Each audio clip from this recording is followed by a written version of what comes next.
참, 안녕하세요. 이태리 감자입니다.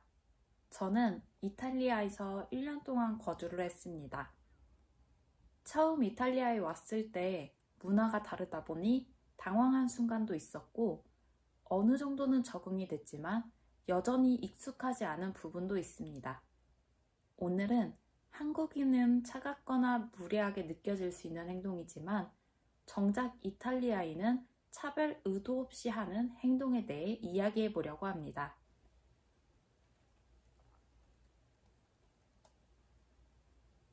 한국에서는 표정, 말투, 친절함까지 모두 서비스의 일부이죠.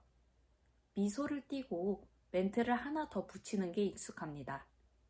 하지만 이탈리아에서는 온전히 거래만 합니다. 기본적으로 무표정인 사람들이 많아요.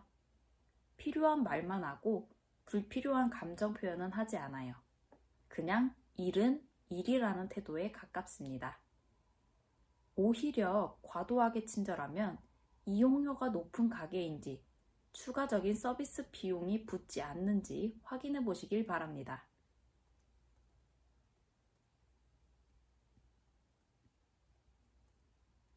한국에서는 그건 좀 어려우세요. 이번엔 힘들 것 같아요. 죄송합니다. 이렇게 완곡한 표현을 하는 편이죠.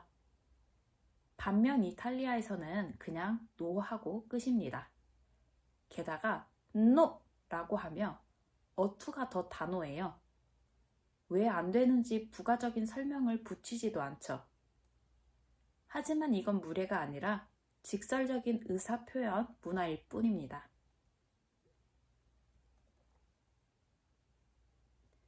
계산할 때 큰 단위의 현금을 내면 싫어합니다. 그래서 나름 잔돈을 만들어서 가져갔는데 더 작은 단위의 돈 있어요? 라고 물어봅니다. 없다고 하면 한 번 더 물어보기도 합니다. 잔돈의 회수율이 좋지 않은 건지 여러 번 확인해요. 게다가 매장에서 잔돈이 없으면 10센트, 20센트 정도는 안내도 없이 덜 거슬러 주는 경우도 있어요. 기계에서도 그런 일이 종종 생깁니다.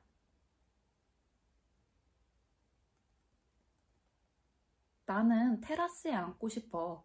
저기에 좌석이 남는데도 왜 안 된다고 하지? 이탈리아는 카페와 식당을 같이 운영하는 곳이 많아요. 예를 들어 커피만 마시는 손님은 바깥에, 음식을 먹는 손님은 안쪽에 앉힌다든지 한 가게에서 분리해서 운영하는 경우가 있습니다. 왜 나는 구석자리야? 라고 느낄 수 있지만 그저 동선과 운영 효율의 문제입니다.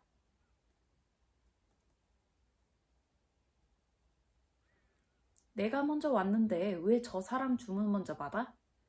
이탈리아 주문 방식은 눈맞춤이 신호인데요. 직원이 그 신호를 알아보지 못했을 가능성이 있습니다.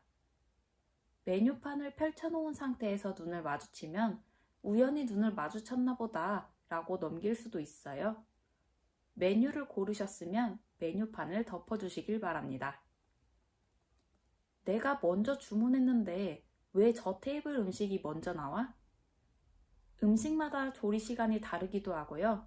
만약 같은 음식이라면 코스 요리 문화로 세팅 순서나 타이밍 때문일 수도 있습니다.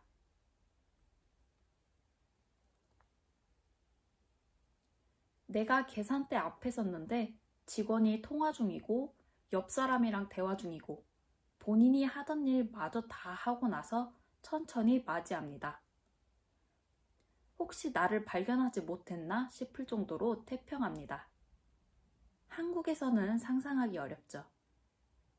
우리는 손님이 들어오면 일단 하던 것을 멈추고 인사부터 하니까요. 이탈리아에서는 내가 하던 일이 우선입니다. 손님이 있어도 대화하면서 천천히 일합니다.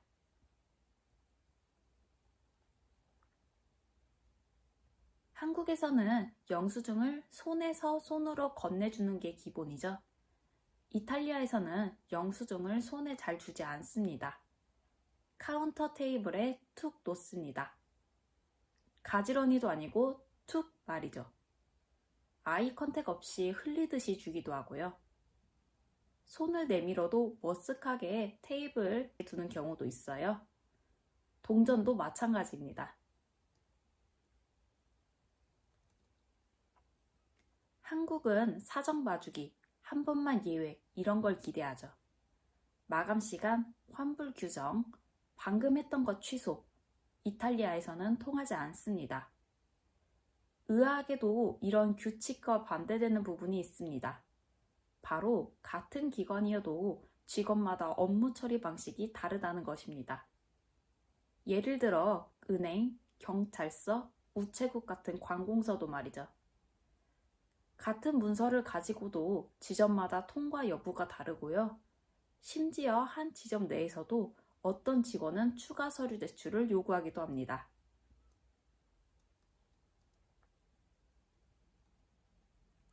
반대로 한국에서 자연스러운 행동이 이탈리아에서는 다른 의미로 받아들여질 수 있다는 거 알고 계셨나요?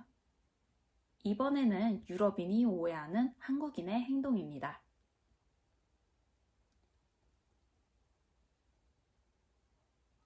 한국에서는 모르는 사람에게 길을 알려주고 짐을 들어주고 난처해 보이면 먼저 도와줄 일이 없는지 살펴보죠. 유럽에서는 다릅니다. 지나치게 친절하면 팁 요구, 강매, 소매치기를 의심합니다. 특히 관광지에서는 친절이 위험 신호로 학습되어 있기도 해요. 실제로 그렇기 때문입니다. 그래서 우리가 진심으로 도와줘도 상대는 형식적이거나 수상하게 느낄 수도 있어요.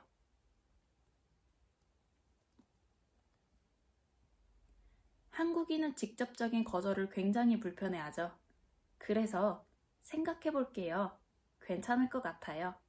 이런 말을 자주 사용합니다. 유럽에서는 이런 표현이 애매하고 회피적으로 들립니다. 그래서 솔직하지 않거나 심지어 거짓말을 한다고 느끼기도 합니다.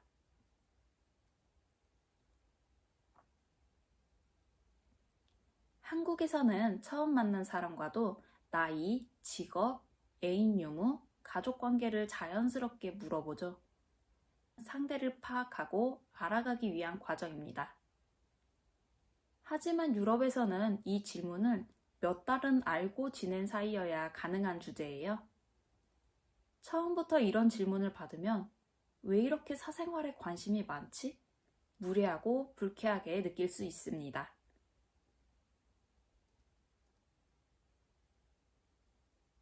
한국인은 작은 선물을 자주 하는 편이에요. 여행을 다녀오면 작은 기념품이라 하지만 유럽에서는 선물이 꼭 반갑지만은 않습니다.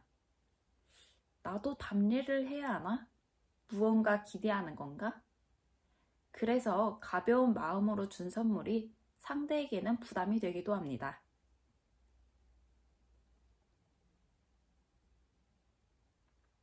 한국은 대화할 때 거리가 가까운 편입니다.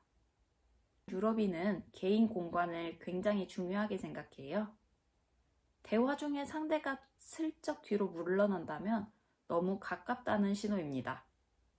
그걸 모르고 계속 다가가면 당황스러울 수 있겠죠?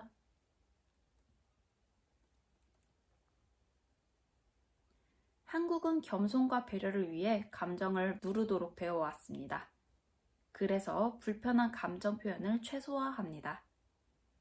유럽에서는 이게 다르게 보입니다. 냉소하거나 일부러 거리를 두려는 사람으로 오해받을 수도 있어요. 여기서는 감정 표현이 진정성으로 여겨지거든요.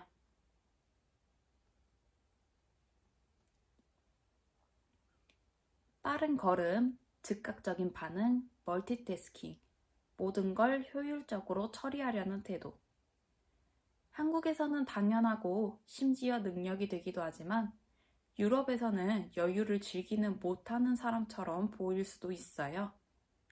심지어 조급해 보이고 불안한 사람으로 비춰지기도 합니다.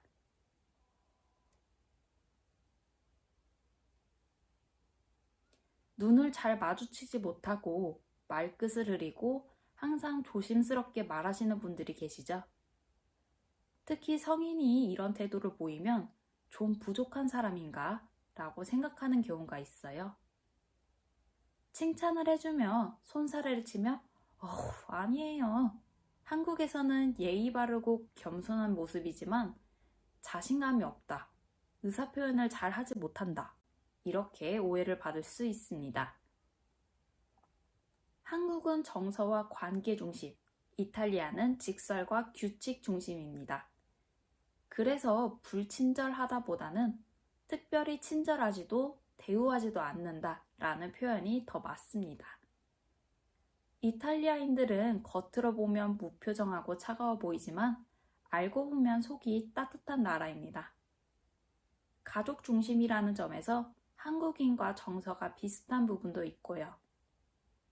문화는 옳고 그름이 아닌 다름이라는 걸 배워가고 있습니다. 그럼 이태리 감자는 여기까지 함께 하겠습니다. 다음에 다시 만나요. 차오!